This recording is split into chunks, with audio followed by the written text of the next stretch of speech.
छत्तीसगढ़ बस्तर, जहाँ का नाम सुनते ही आप लोगों के जहन में आ जाता होगा। यह आदिवासी समुदाय या आदिवासी संस्कृति के बारे में बात किया जा रहा है। छत्तीसगढ़ में स्थित दंतेवाड़ा जिला से महज 22 किलोमीटर की दूरी पर स्थित ग्राम पंचायत गरापा, जहाँ आज विद्या पंडुम मनाया जा रहा है, जो कि मेरा गृह ग्राम भी है।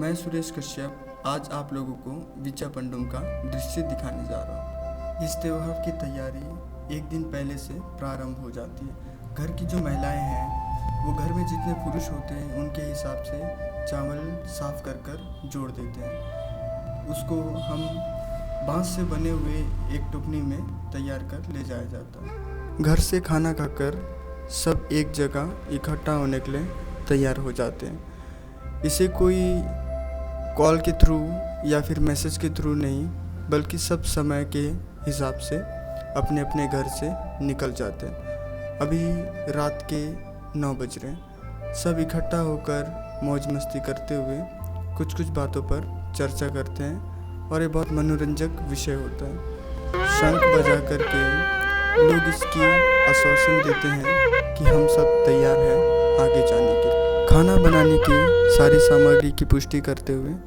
लोग अब तैयार हो जाते हैं। हमारा जो सफ़र है वो 2 घंटे का होने वाला है, क्योंकि हमारा जो मोहल्ला या पारा वो बहुत दूर है विद्या पंडुम या बीज पंडुम के जो जगह है वहाँ से।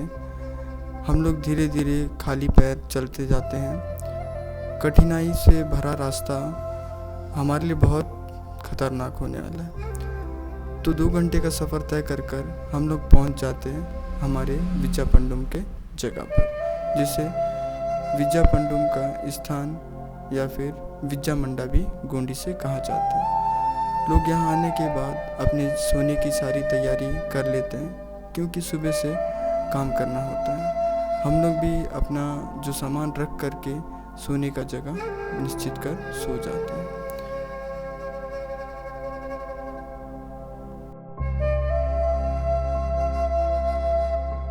आज का सवेरा 3 बजे से हुआ।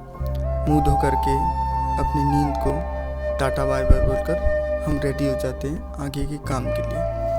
अभी हम लोग सबसे पहले चावल ले जा कर के जमा करते हैं। फैमिली में जितने मेंबर्स होते हैं उनके हिसाब से चावल ले जाया जाता है। उसके बाद हम लोग 5 है तो 4 रिटर्न और 1 का खाना बनेगा। इस प्रकार से यहाँ के लोग का नियम कानून चलता है। यहाँ किसी कैलकुलेटर या अन्य साधन से गिनती नहीं, बल्कि एक किटके के माध्यम से गिनती होती है। अब खाना चढ़ाना चालू कर देते हैं। बहुत सारी चीज़ें हैं जो लोग महसूस करते हैं और यहाँ पर चर्चा करते रहते हैं। खाना पक करके तैयार हो चुका है। अब इसको एक बांस से बने हुए परात बोल सकते हो, उसमें निकाल करके हल्का हवा लगने के लिए छोड़ दिया जाएगा।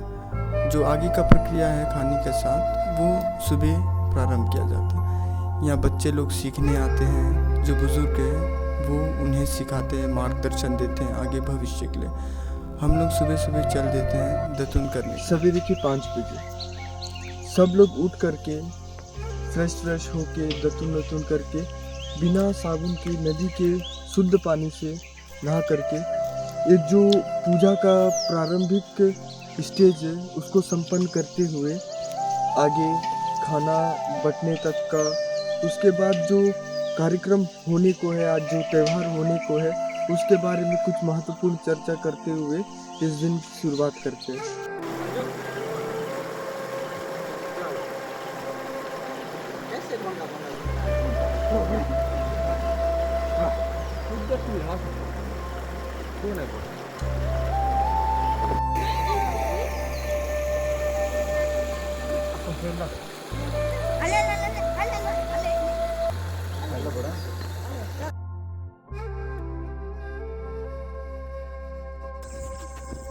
तो अभी हम लोग प्रकृति का और एक नया रूप दिखाने वाले हैं। आप लोग को लग रहा होगा हम लोग जहाँ आए हैं वहाँ पर बोर होगा या फिर हैंडपम्प होगा, ऐसा कुछ नहीं है। यहाँ जो है प्राकृतिक जल स्रोत है, जो कि है ये कुआं, जहाँ से लोग पानी ले जा कर के खाना वाना बनाते हैं और इस सुनहरी धूप में यहाँ का पानी और भी निर्मल हो जाता है, जहाँ पर लोग अपनी मगन से आते हैं और मस्ती करना जो भी है सारा चीज़ यहाँ पर किया जाता है। और यहाँ का पानी मैं दिखाता हूँ आप लोगों को।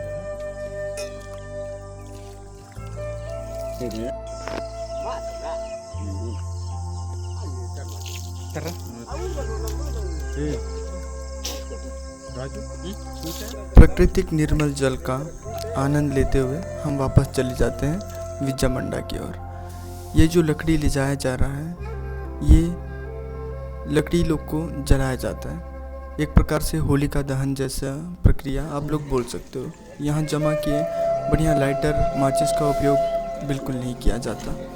यहाँ प्राकृतिक रूप से जैसे हमारे पूर्वज लोग किया करते थे, लकड़ी को घिस करके आग या चिंगारी उत्पन्न कर कर आग जलाना। ये प्रक्रिया भी बहुत ही सुनहरा लगा हम लोगों को, क्योंकि हमारे लिए बहुत नया था। आमतौर पर मैं शामिल होता हूँ, मगर इतनी सारी चीज़ों को कभी नोटिस नहीं किया। आग सुलग चुकी है, लोगों के दिल में अब राहत भी आ चुकी है।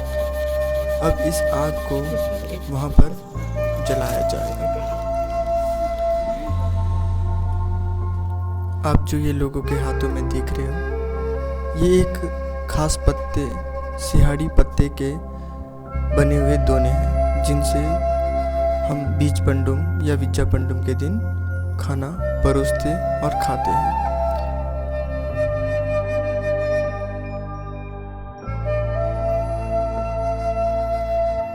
सुलगते हुए आग से आधा जला हुआ लकड़ी को खींचना, ये भी एक परंपरा का हिस्सा है। इसका रहस्य आज तक मैं नहीं जान पाया, मगर पूरी तरह कभी आग को जलने नहीं देता।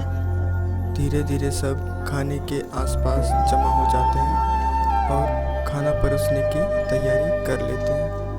आमतौर पर कुछ लोग बैठ कर के चर्चा करते हैं, और जितने लकड़ियाँ अलग की गई थी खाना बनाने से पहले, जब चावल बांट रहे थे उस समय, तो उनके हिसाब से खाना परोसा जाता है। लोग अब कुछ चीज़ों को लेकर के चर्चा करेंगे।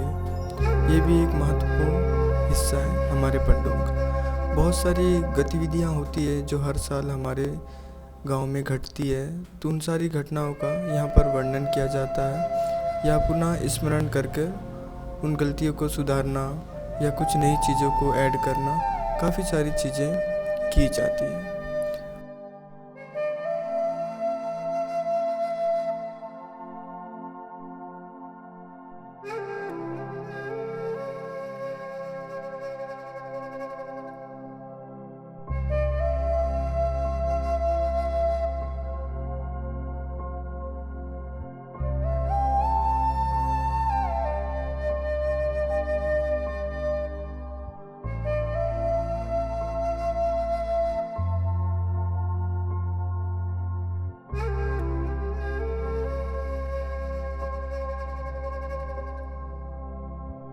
सारी चर्चा समाप्त हो जाती है, खाना बंटकर तैयार हो जाता है। लोग दोनी मन को उठा करके अपने अपने जगह, जहाँ पर टुकने रखे हुए हैं चावल के साथ, वहाँ ले जाया जाता है।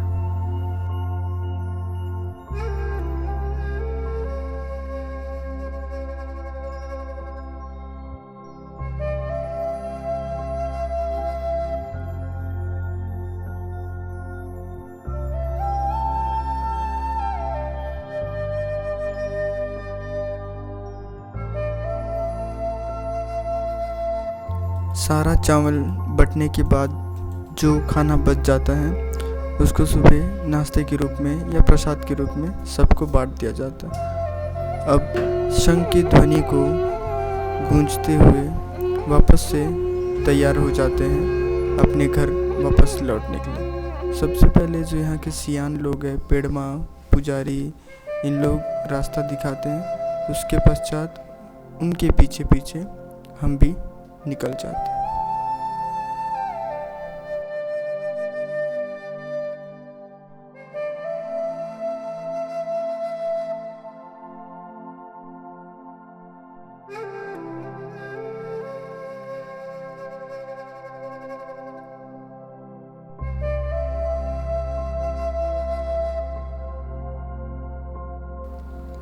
रात का जो सफ़र है, जो अंधेरी रात में पहाड़ी पार करते हुए आए, सवेरा का उससे बहुत ही अलग था।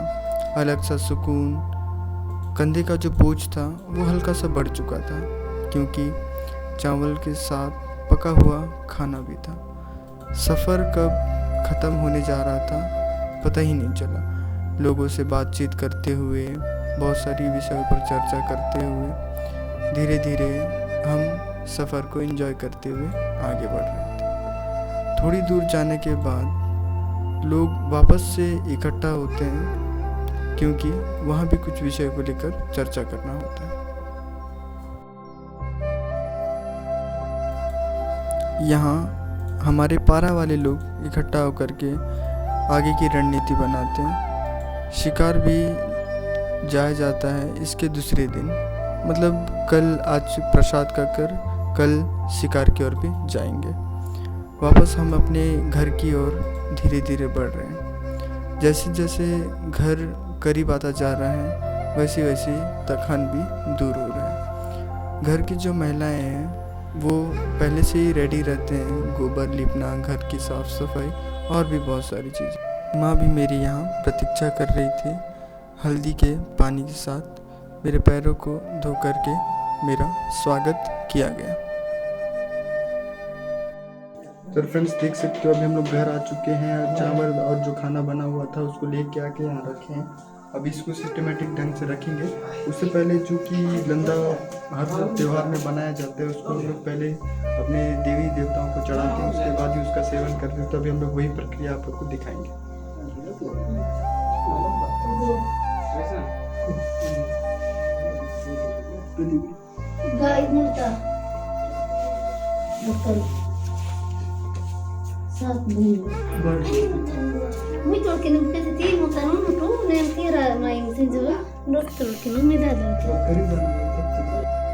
मम्मी का कहना है कि जो पूर्वज होते हैं, जो हमारे दादा परदादा, सबसे पहले उनको चढ़ाया जाता है। ये जो मेरे हाथ में देख रहे हो वो लंदा है, जिसका जिक्र मैं कर चुका हूँ। तो 7 बूंद डाल करके उनको भी मैं चढ़ा देता हूँ। कुछ इस प्रकार से मनाया जाता है यहाँ विच्चा पंडू।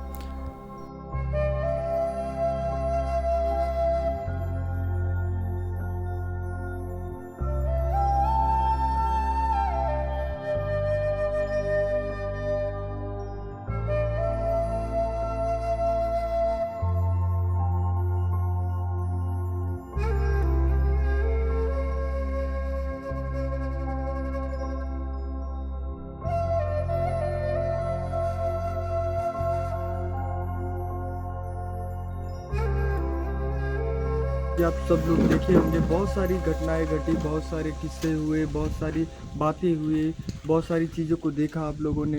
तो हमारा जो संस्कृति है वो बहुत ही रहस्यमय है। आप लोग गहराई में जाओगे तो बहुत सारी चीज़ों को भी जानोगे। तो इसी के साथ हमारा जो ब्लॉग है, डॉक्यूमेंट्री बोल सकते हो, ब्लॉग बोल सकते हो, यहीं पर समाप्त होता है।